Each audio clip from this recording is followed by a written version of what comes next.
otro lado a Pedro García. Ahora mismo le vais a poder escuchar. Hola Pedro, ¿cómo estás? Hola, buenas tardes, Javier y los oyentes y espectadores del Café de la Lluvia. Muchas gracias por acercarte hoy en el Café de la Lluvia. Pedro García Martín, catedrático de Historia Moderna en la Universidad Autónoma de Madrid. Hoy no vamos a hablar del Quijote, o sí, quién sabe. Vas a presentarnos tu último libro, El paisaje pintado, un libro que tiene ilustraciones de Joaquín González Dorao, y un libro que se ha publicado y editado por Tebar Ediciones. Es correcto, ¿verdad? Sí, todo correcto. Tebar Flores Tebar, Ediciones. Sí. Tebar Flores Ediciones. Y además, este libro lo vas a estar firmando en la Feria del Libro, que justo es la última semana. Estamos ya en el último fin de semana de la feria. Sí, pues sería el último día, el domingo día 12, a partir de las 19 horas, en la caseta 144. Y estaremos los dos, el dibujante y yo. Muy bien, vais a estar ahí los dos mano a mano, los artífices de esta obra, El paisaje pintado. Una obra que se sale un poco de lo que haces, Pedro. Pues se puede decir que se sale un poco de tu línea de trabajo, incluso en el mundo de la novela, de la divulgación.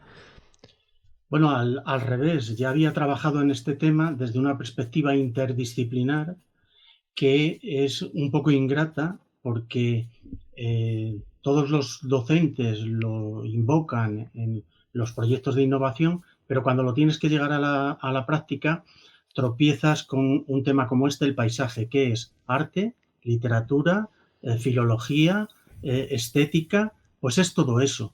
Y reunir todo eso es difícil, tienes que dominar distintos registros. Y luego es problemático editarlo, porque no hay colecciones de historia, de arte, de geografía, pero no hay colecciones precisamente para temas transversales. Esperemos que a partir de ahora pues nos den más cabida en las editoriales. Bueno, pues puede ser un libro que marque tendencia, entonces, por lo que me estás diciendo, ¿no? Porque es transversal, es complejo de catalogar. Ojo con esto. Sí, eso es lo que he intentado en algunos cursos MOOC, en algunas asignaturas y en concreto en este libro, porque el concepto de percepción del paisaje, como acabo de adelantar, atañe a la historia, tiene una dimensión cronológica, pero también al espacio, a las distintas percepciones culturales que tienen los pueblos del mundo, al arte, a la estética, a la filosofía y por lo tanto todo eso es lo que he procurado reunir con un esquema en el que parto del paisaje ideal, que es la nostalgia del paraíso perdido, voy avanzando a través de unidades de paisajes como la ciudad, el campo, el mar, el desierto, doy un salto cualitativo a partir del siglo XIX con el ferrocarril y con la aviación y acabamos en los paisajes virtuales de la era de Internet. ¿Cuándo tenemos esto? Claro, esto es complejo. ¿Cuándo tenemos conciencia de que el paisaje es paisaje, Pedro? Parece un poco de perogrullo, pero oye, esto es No, pero así. es el punto de partida ideal porque, verás, eh, la sensación estética de que apreciamos la naturaleza está en el ser humano desde los pueblos antiguos. ¿Cómo no iban a apreciar la naturaleza los egipcios cuando construían pirámides en los recodos más amables del Nilo, o los babilonios con los jardines colgantes, o los griegos con un santuarios en lugares con genio como Delfos, o los templos de Agrigento en Sicilia? Los romanos, tenemos la cápsula del tiempo que es Pompeya, un balneario enfrente del puerto de Nápoles, un lugar paradisíaco, la Villa Adriana. Es decir, sabían apreciar la naturaleza, pero no la habían conceptualizado. Qué Es impor- decir, eh, nosotros ahora sabemos lo que es el paisaje, es la percepción diferenciada de lo que tenemos enfrente, del espacio que tenemos enfrente. Pero un romano o un griego a lo mejor enfrente tenía un árbol y estaba viendo también al dios Pan. Es decir, que formaba parte de la cosmovisión. El paisaje estaba integrado en la cosmovisión de los pueblos antiguos. La conciencia diferenciada del paisaje surge en dos focos culturales. En Lejano Oriente, hacia el siglo III después de Cristo, y en la Europa del Renacimiento. En Lejano Oriente, porque entre los chinos con el budismo y los japoneses con la búsqueda de la paz espiritual en los jardines zen, pues empiezan a apreciar el paisaje y lo plasman en pictogramas y en poemas. Y en la Europa del Renacimiento, porque cobramos conciencia, perdemos el miedo a la naturaleza y cobramos conciencia del disfrute del mundo natural. Pintura, palabra, cambio. Yo entiendo que, lo acabas de mencionar, cuando se representa el paisaje, la percepción que un individuo tiene del paisaje en la pintura o mediante la palabra, el paisaje también en cierta medida ya se está transformando, ¿no?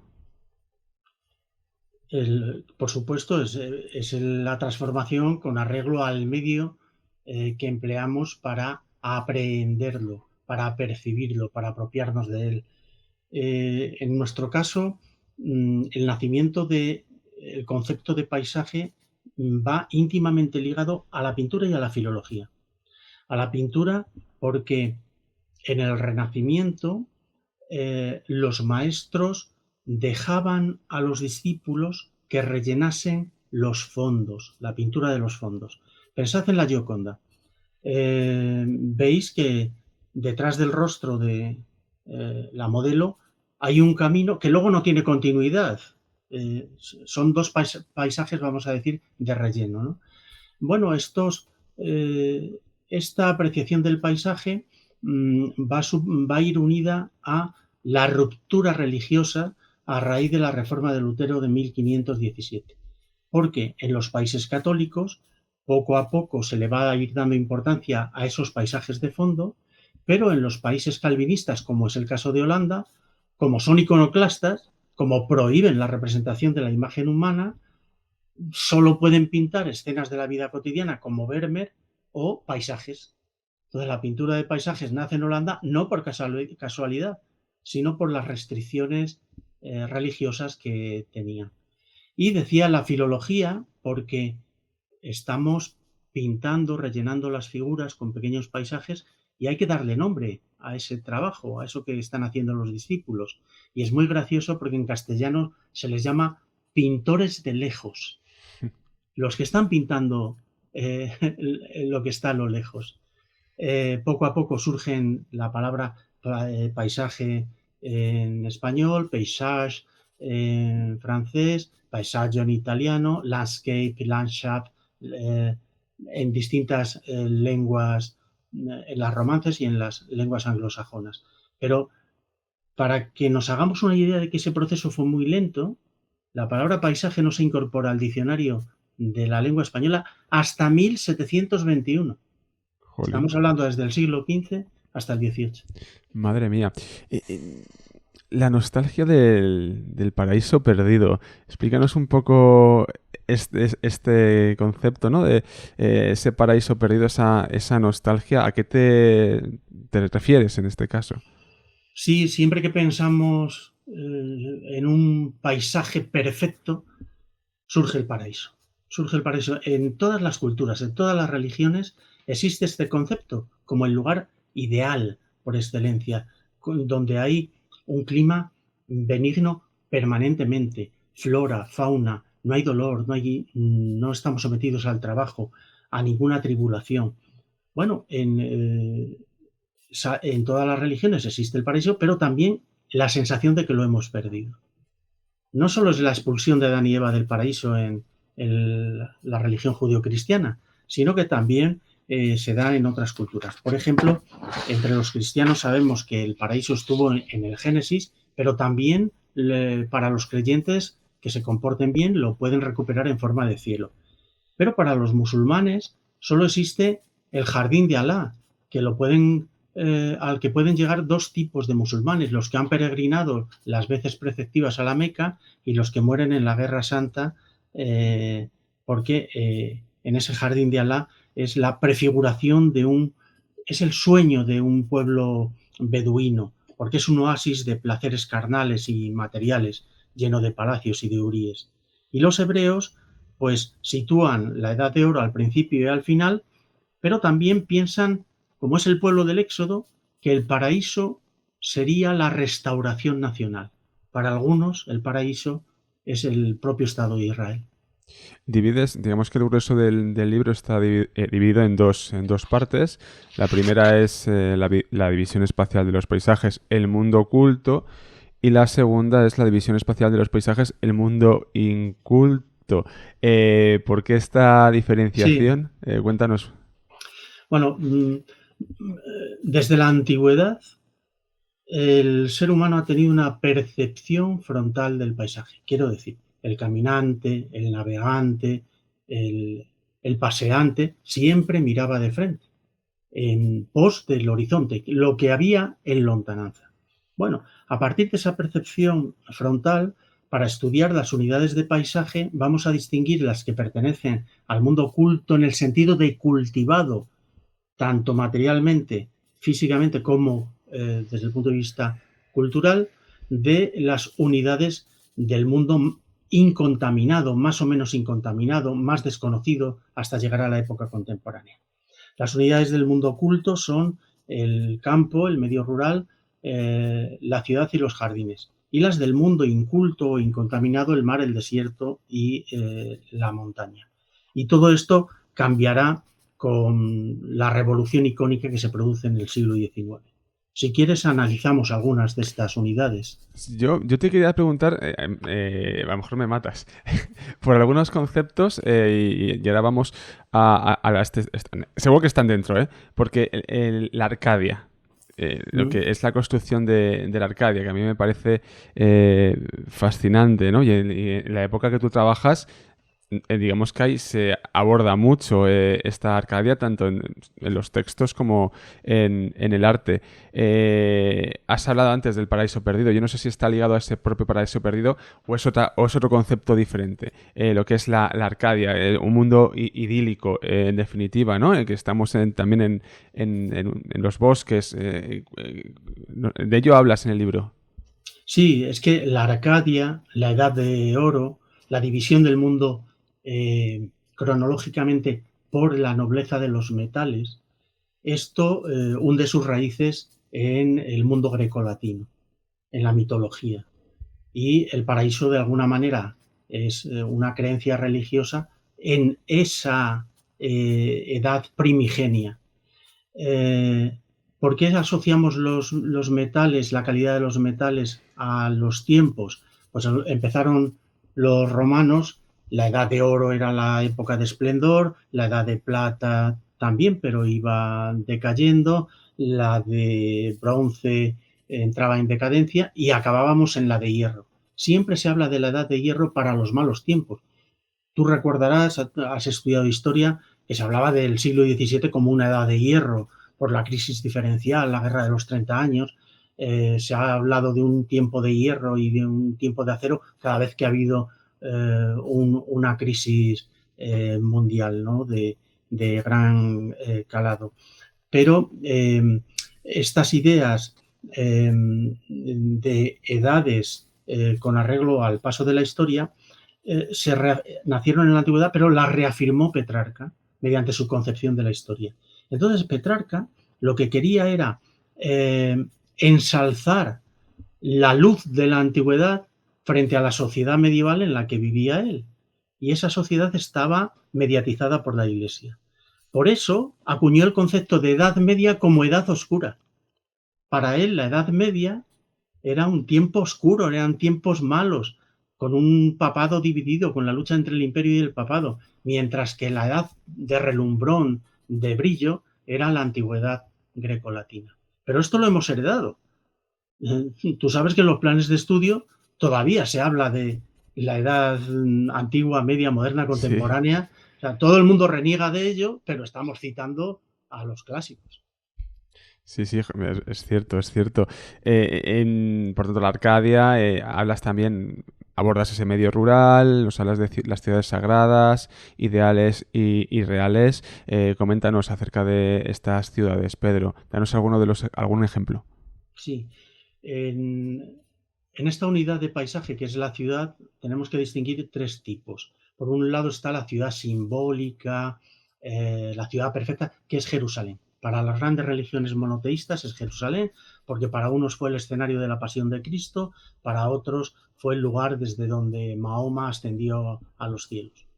Un segundo tipo es la ciudad ideal, que surge al hilo de la publicación de la Utopía de Tomás Moro, y que dio lugar a que arquitectos humanistas italianos como Alberti, Filarete, pergeñasen sus ciudades ideales. Cuidado con esto de las utopías, porque siempre pensamos en las utopías como algo progresista, como algo, y hay utopías involucionistas.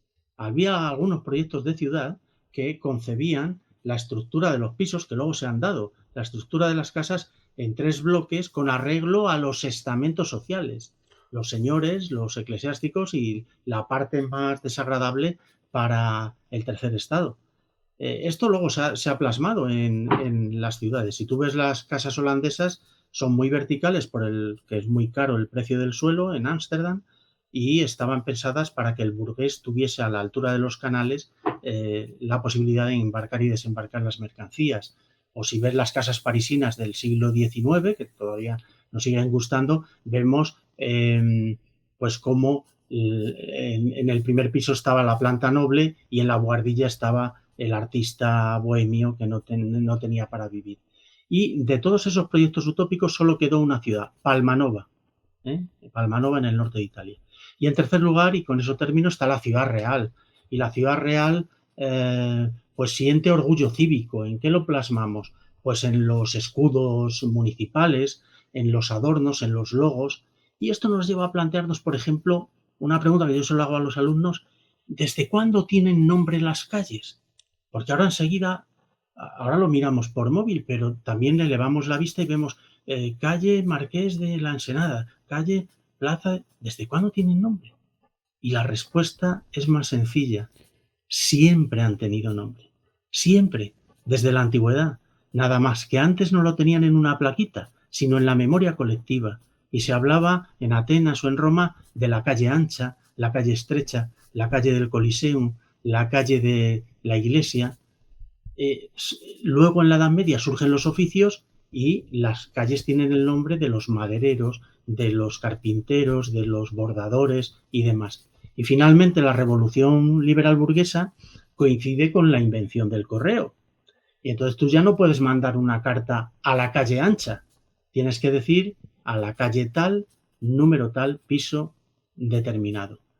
Y la revolución burguesa empieza a poner estas plaquitas en el siglo XIX en las calles, donde figuran los prohombres de la patria, los escritores, los artistas o los generales y los políticos que han contribuido al triunfo del Estado burgués.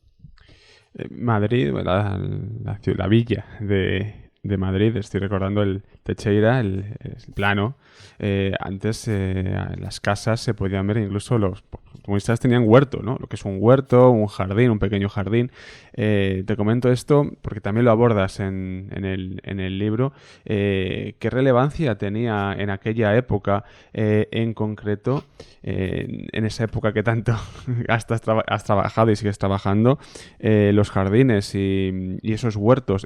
Claro que ahora, hoy en día es prácticamente impensable, pero ahí han estado. Sí, de hecho, yo invito a nuestros oyentes a que visiten la Casa Museo de Lope de Vega, que está, paradojas del callejero, está en la calle Cervantes. La casa de Lope de Vega está en la calle Cervantes y el lugar donde murió Cervantes está en la calle Lope de Vega. Bueno, porque se darán cuenta de que tenía un jardín. Casi todas las casas de esa zona, que ahora es zona, todos sabemos, de copas y demás, pero no pensamos en el nombre huertas. Estábamos casi en las afueras de Madrid. Entonces estaban cultivadas y se alternaba la casa con el jardín. Porque este es un concepto clásico que luego se reformula en el Renacimiento. El espacio puede ser de eh, ocio, ¿no? Utilizaban la palabra ocio. Podía ser un lugar de nec otium, de negación del ocio. Esto significa negocio. que es lugar de trabajo. ¿Y cuál era la situación ideal para un artista, para un pensador? El otium cum dignitate, el ocio con dignidad. Y de ahí que eso se plasmase en las casas. Si tú vivías en la ciudad, podías tener un pequeño jardín. Pero es más interesante distinguir dos conceptos cuando hablamos de jardines, el de huerto cerrado y el de huerto de delicias. Porque en el de Camerón todavía están juntos. Todos recordamos la historia de Camerón, unos jóvenes, unas chicas y unos jóvenes burgueses huyendo de la peste de Florencia se reúnen en un jardín, pero es un lugar cerrado. Es un lugar de delicias y un lugar cerrado a la vez. A partir de ahí se empiezan a bifurcar. El huerto cerrado quedará para los eclesiásticos, es el claustro, donde viven el encuentro con Dios, a través del rezo, a través del pensamiento. Y el huerto de delicias quedará para los laicos, sobre todo para los reyes, para los nobles, donde se vive también el encuentro amoroso, pero es entre el hombre y la mujer, que tienen un espacio que se llama el giardino secreto en italiano, el jardín secreto, y es ese el encuentro entre dos seres, pero para las delicias. Calisto y Melibea se encontraban en un huerto.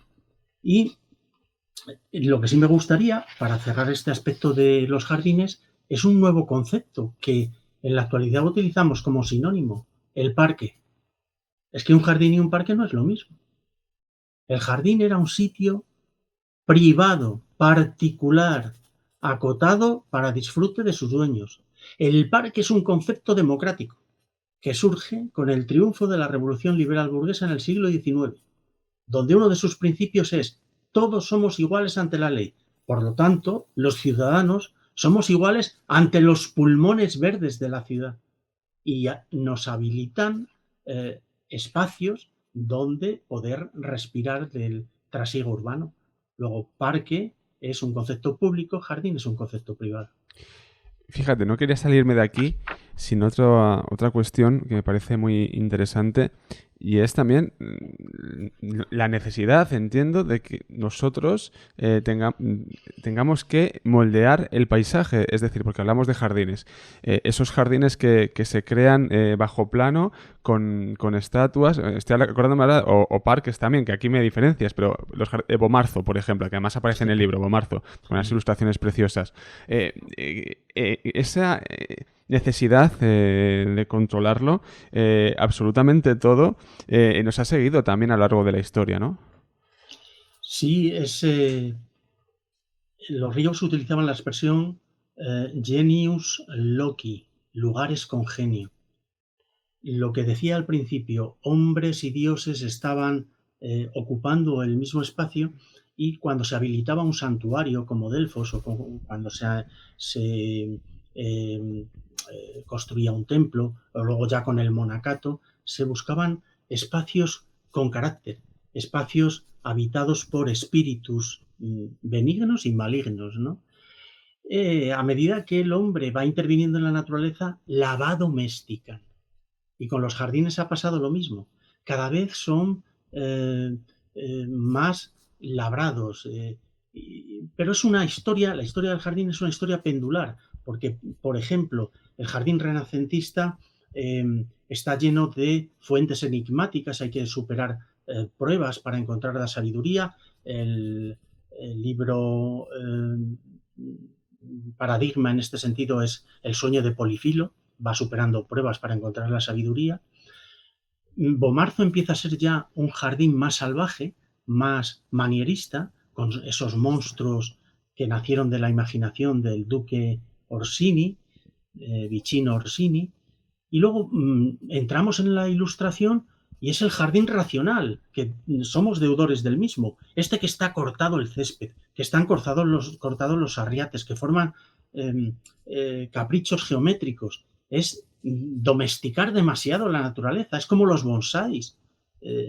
Yo sé que hay muchos aficionados, a mí me parece que es reducir la naturaleza a escala, a una escala y convertirla en una sierva del capricho del diseñador.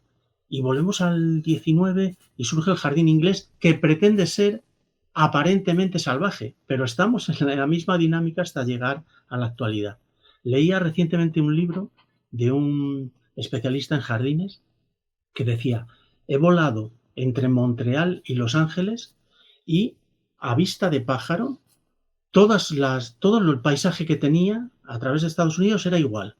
Era una iglesia, un centro comercial, un chalet, el chalet con césped y una piscina con forma de riñón. Madre mía. Vaya, no, no, claro. Así es, así es. Oye, Pedro, vamos al mundo inculto en este caso. Vamos a hablar del mar, que es un paisaje más complejo también, porque no todo el mundo ha tenido la posibilidad de estar sobre el mar y también sobre la playa, ¿no? Estos dos mundos juntos, pero también a la vez muy diferentes. Claro, el mar estaba vedado para mucha gente que nacía tierra adentro y moría tierra adentro. Ahora voy a la explicación, pero te una llamada a los oyentes porque eh, los habrán muy jóvenes y ellos no saben que muchos ancianitos del insexo, gracias a ese programa, vieron el mar por primera vez, porque toda su vida habían nacido en el medio rural, pero dentro de la península y nunca habían visto el mar. Bueno, el mar ha sido considerado desde la antigüedad como ambivalente, porque por un lado es muy bonito el paisaje y demás, pero provoca un respeto enorme, porque no se sabe qué hay ahí debajo. Entonces había una máxima latina que decía, elogiad el mar, pero permaneced en la orilla. Elogiad el mar, pero no Sí, paséis del sí, sí. Finisterre, ¿no? Entonces, bueno, antes decías, tiene que salir el Quijote. Es muy interesante el capítulo donde Don Quijote y Sancho llegan y ven el mar. Ellos que venían de la Mancha y dicen, anchurosísimo es el mar. Dice, es incluso más grande que las lagunas de Ruidera. O sea, fíjate cuál era su elemento comparativo. Pues por ese miedo al mar, y esto es algo que lo vemos en las películas, lo vemos en los documentales, pero por ese miedo al mar, antes de embarcarse, hay que exorcizarlo. Y me dirás, ¿y cómo se hace esto? Pues en sociedades confesionales se sumergían reliquias en el agua, se rezaban pasajes de la Biblia, pero también, y esto es lo de las películas, cuando se bota un barco vemos que estrellan una botella de champán. Bueno, esto viene de los griegos, que hacían libaciones antes de echarse a la mar, para que esos monstruos marinos, Leviatán, Moby Dick, no te engullesen. Y por eso había que conjurarle. Todo este miedo se empieza a perder a finales del 18, principios del 19, cuando se inventa la playa. La playa es fundamental y atentos que empieza a cambiar el discurso médico, es fundamental hacerse caso de los médicos. Digo que empieza a cambiar porque ahora ya nos hablan del cáncer de piel, cada vez con más insistencia y con más razón, ¿no? Pero en aquella época fue al revés, dijeron, no importa aligerar la ropa porque el baño en aguas primero frías, en las aguas del Atlántico, cura determinadas enfermedades. Por ejemplo, el estrés, la esterilidad, se inventaban algunas, ¿no? Dice, cura, por ejemplo, el adulterio. Bueno, entonces, las élites son las que comienzan a ir primero al Atlántico, luego al Mediterráneo, porque es así como surge la Costa Azul, la Riviera francesa e italiana.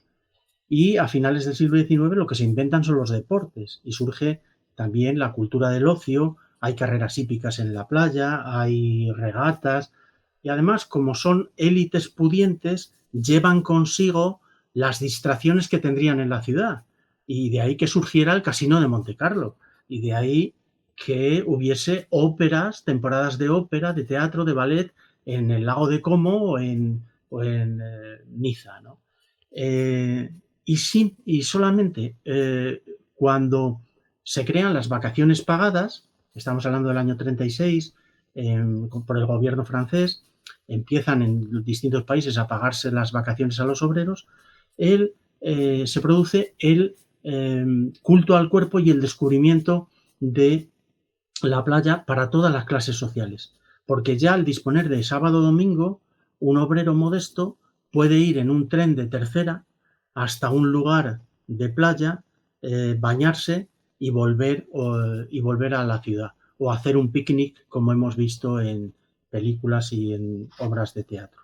Y en nuestro día, que tanto ya no tenemos tanto miedo al mar, pero fijaros en las últimas catástrofes, en cada fenómeno natural que arrasa, cada tsunami, el Krakatoa, eh, o los accidentes de los pescadores. Sigue habiendo un cierto respeto a un medio muy poderoso y que tiene vida propia. De hecho, los románticos hablaban de los latidos del mar. Respira como un ser humano. Y del mar al desierto. Aquí habrá que hablar, ¿no? Del orientalismo, Pedro, de esa imagen mítica, de cómo se transforma también el paisaje a través del arte y la propia literatura. Entiendo que esto también es un tema que abordas. Sí, claro. Además, el desierto, ahora le preguntas a un niño qué es el desierto y te habla de arenas y camellos, ¿no? Pero durante siglos, para los europeos, el desierto era lo que estaba vacío, es decir, el bosque, porque no se había bajado a África, no se había bajado más allá de Tombuctú. Entonces solo se conocía el norte, un poquito el norte de África, pero no el Gran Sáhara ni el Gobi. De manera que durante mucho tiempo yo os remito al Museo del Prado. Ved los cuadros de San Jerónimo en el desierto, de Velázquez y demás, están en un bosque. Tienen su león, tienen su cuervo que les trae la comida, pero están en un bosque. Y la explicación del desierto, de cómo nace el desierto, es mitológica. Entonces os voy a contar cómo lo explicaban los griegos. Dicen, Perseo, ¿conocéis la escultura de Perseo con la medusa que Sí. está en Florencia? Dice, pues Perseo, le mandan los dioses ir a matar a la medusa y se va muy lejos, se va a los confines. Entonces allí le corta el cuello a la medusa, se la echa al hombro, pero no se da cuenta, y vuelve a Grecia andando, ¿no? Pero no se da cuenta de que la gorgona, la medusa, va goteando sangre, y es sangre ponzoñosa, y donde cae esa sangre, arrasa los cultivos. Así explicaban el nacimiento del desierto. ¿Y cuándo, me preguntabas, cuándo de verdad empezamos a ver el desierto de arena? Pues con el orientalismo, como bien apuntabas. Finales del siglo XVIII se traducen Las mil y una noches por Antoine Galland.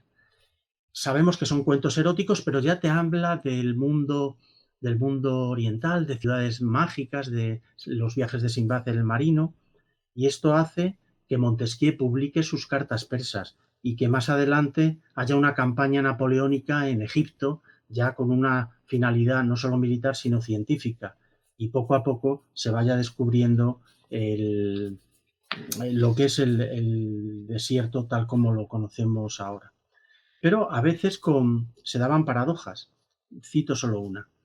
Los franceses están colonizando el norte de África, ¿no? Desde Túnez, Argel, y como querían que tuviese un paisaje exótico, plantan palmeras y aplican una medicina tropical. Ellos querían ver en el norte de África el exotismo. No se dan cuenta de que al mismo tiempo en Niza, Cannes, en la Costa Azul, los ingleses, los rusos que vienen allí querían ver un paisaje exótico y plantan palmeras de Canarias en el Paseo de los Ingleses de Niza. Qué buen dato, Pedro. La montaña, refugio y frontera, espacio también entiendo que para la soledad. Claro, es para el retiro, eh, es el laboratorio de las tradiciones, porque allí los cambios de mentalidad al vivir aislados han costado mucho tiempo. De hecho, en todas las montañas suele haber más dialectos que en el mundo llano, porque en cada valle, en cada lugar aislado se habla de una manera. Para la soledad, pues sí, pero es polivalente, porque por un lado el asceta va buscando un lugar de retiro, pero es también el lugar de las brujas. Es donde se dan los grandes procesos de brujería en la época moderna. Eh, es un lugar con castillos que sirven de frontera entre dos reinos o entre dos estados, pero al mismo tiempo no son tan rígidos. Los habitantes de un reino y del otro de los Pirineos complementan a veces sus actividades económicas. Es un lugar ideal, de naturaleza ideal, pero es donde se refugian las razas malditas. Y en el caso español tenemos desde el norte de la península, tenemos los agotes, los pasiegos, los maragatos, razas malditas hasta el siglo XX. Es decir, que tiene esa doble consideración.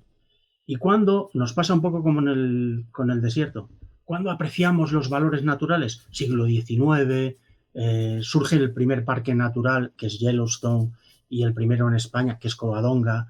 Hay que protegerlo, hay que cuidarlo, pero es el momento en el que se está iniciando la ruina de la montaña con la revolución industrial, porque necesita canteras, minas, los túneles que horaden la montaña para que pasen los ferrocarriles, y se da esa contradicción de un sentimiento ecologista y, por otro lado, una realidad que va deteriorando la montaña. ¿Cómo cambia nuestra percepción del paisaje cuando llega el tren y utilizamos el ferrocarril? Sí, esto es lo que yo llamo una revolución icónica, porque y cogemos el hilo de lo que dije al principio. Visión frontal del paisaje durante siglos, durante milenios. Llega el ferrocarril y, salvo el conductor, todos tenemos una percepción lateral del paisaje. Y además lo vemos de lado, pero enmarcado en una ventanita, lo que anticipa el lenguaje del cómic, el lenguaje del cine, cómo hay que presentar los cuadros en un museo, enmarcado. Todo lo que se enmarca es como si pasáramos a poseerlo. Piensa en las gafas, piensa en el objetivo de una cámara fotográfica, piensa en el microscopio. Todo lo que conseguimos enmarcarlo en nuestros ojos, pasamos de lo general a lo concreto, de lo abstracto a concretarlo. Entonces el tren en la época fue considerado un elemento revolucionario, se utilizaba mucho la metáfora, es un proyectil lanzado contra el espacio. Además, surgen, al hilo de la revolución industrial, las nuevas catedrales del progreso. Ya no son las iglesias, son las estaciones. Y si pensamos en las estaciones y pensamos en los aeropuertos, son microciudades.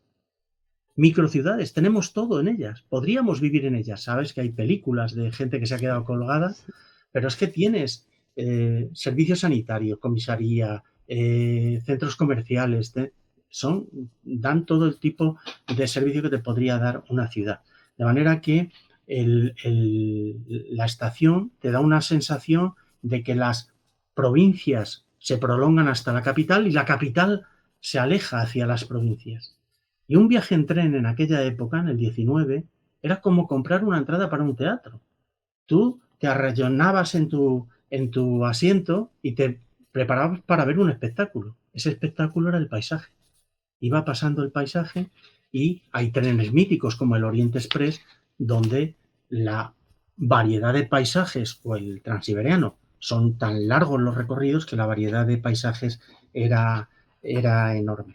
Y por otra parte, el tren es que va a permitir lo que he comentado antes, que un obrero o un miembro de la clase media o media baja pueda ir en un día a un río, a una localidad campestre o a una playa y volver sin necesidad de tenerse que pagar un hotel.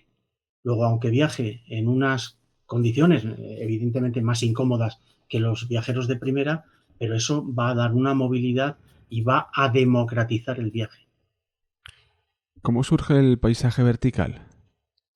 Bueno, el paisaje vertical estamos en las mismas. Una vez que hemos pasado del frontal al lateral, siglo XIX, primero el globo aerostático, los hermanos Montgolfier al final del 18, luego Julio Verne, y Julio Verne y su amigo Nadar. No sé si conocéis al fotógrafo Nadar. Padre e hijo. Y empiezan a tener una visión a vista de pájaro.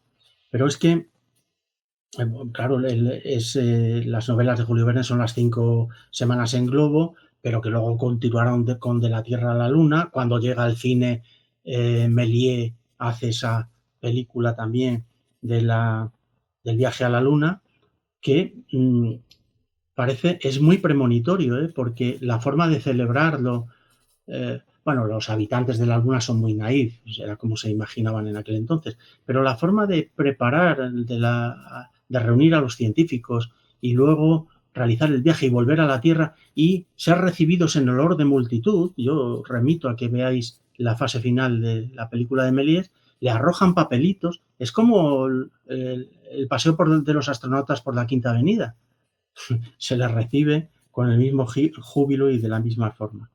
Bueno, estoy hablando de percepción vertical del globo, el avión, por supuesto, y llegamos al cohete espacial y llegamos a las sondas que se están enviando al espacio intergaláctico, pero nos olvidamos de mirar hacia abajo. En la misma época, lo vertical también va hacia el centro de la Tierra. Lo vertical también desciende, es el capitán Nemo, desciende a los mares, son las 20.000 leguas de viaje submarino.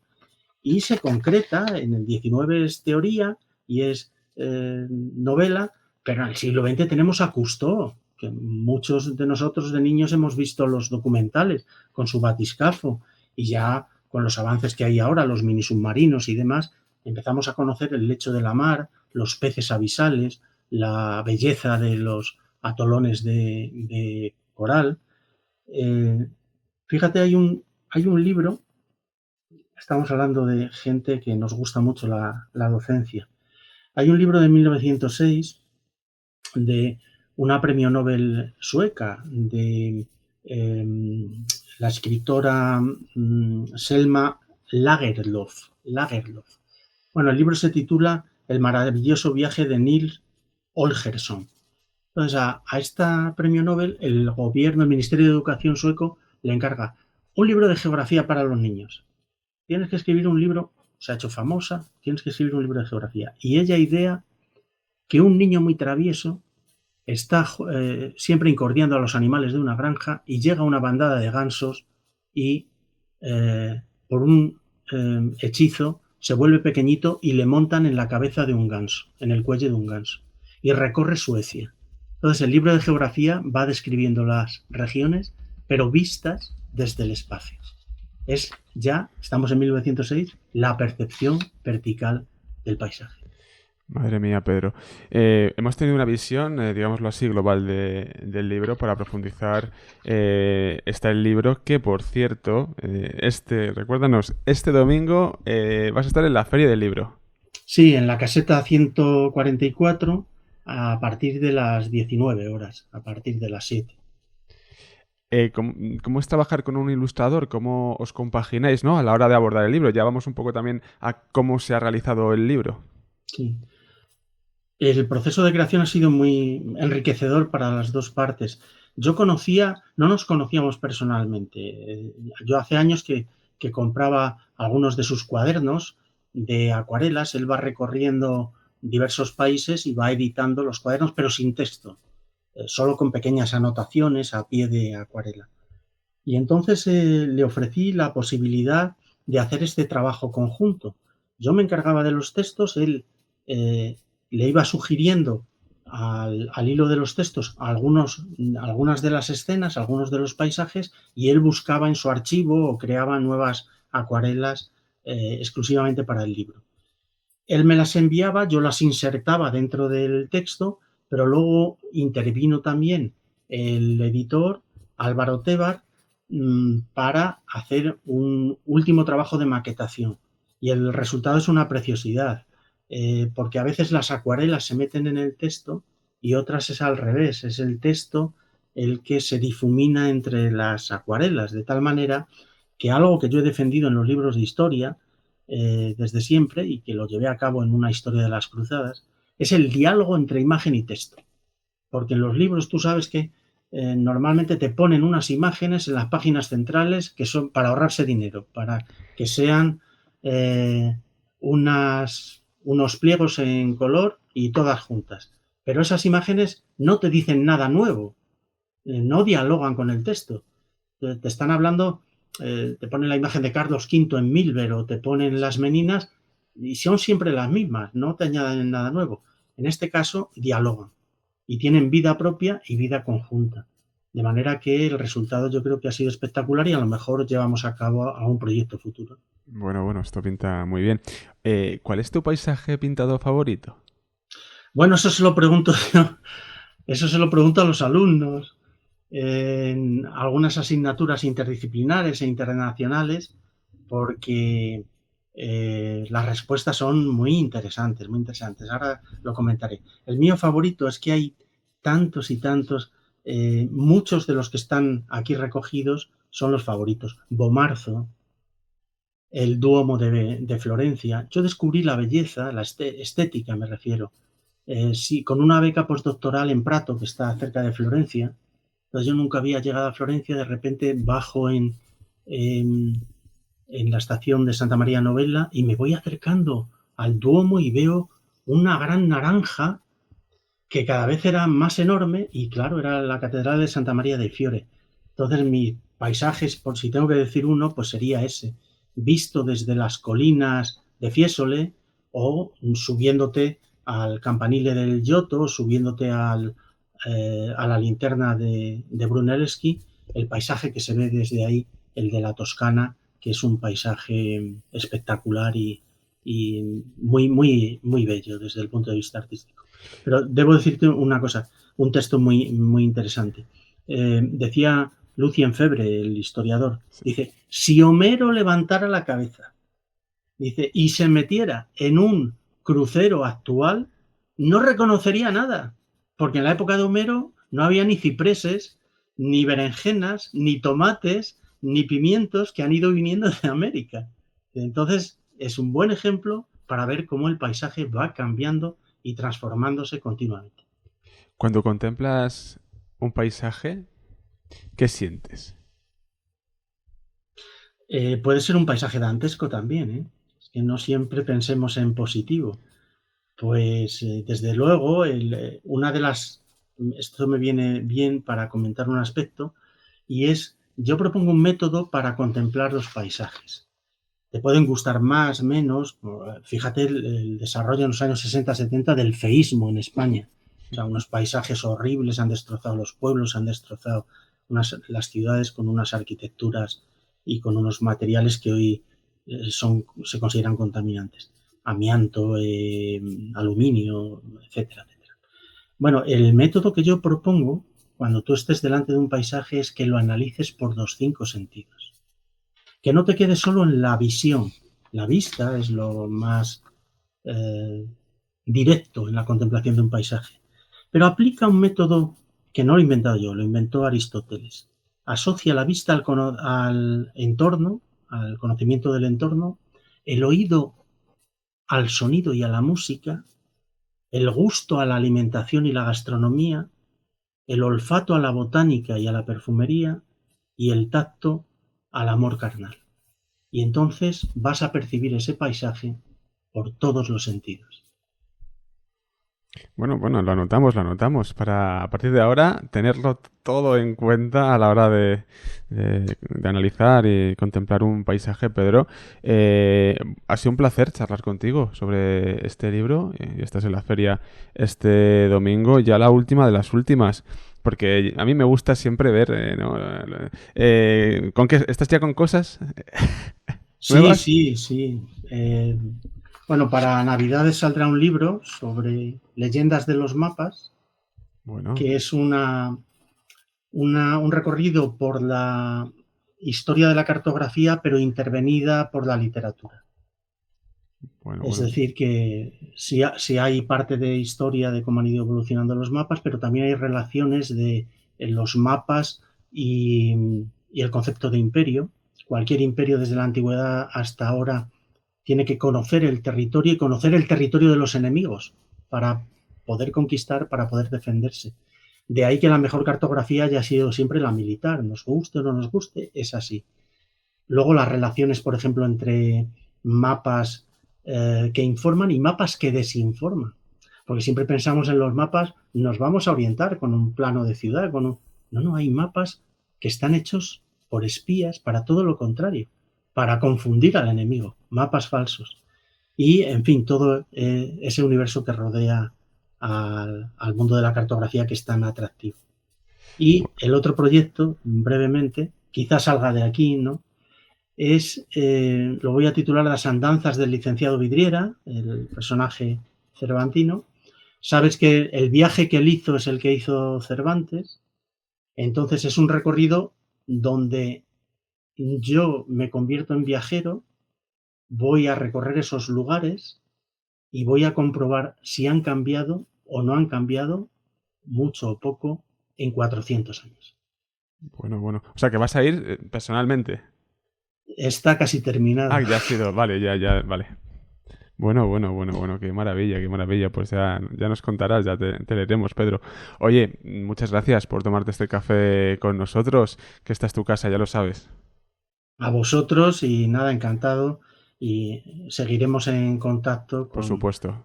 y espero que haya sido ameno, ¿no? Por lo menos esta temática, y que seáis valientes y practiquéis la interdisciplina, aunque luego no esté muy bien vista en la universidad, en los colegios o en el mundo editorial. Les ha gustado mucho a las personas que están con nosotros. Ha sido un placer escucharte, nos cuentan, así que nada, ahí queda dicho. Pedro, cuídate mucho. Bueno, El domingo en la una, feria, ahí estás. un abrazo para todos. Un abrazo, Pedro. Adiós. Adiós, adiós, adiós. Pues ahí teníamos a Pedro, a nuestro...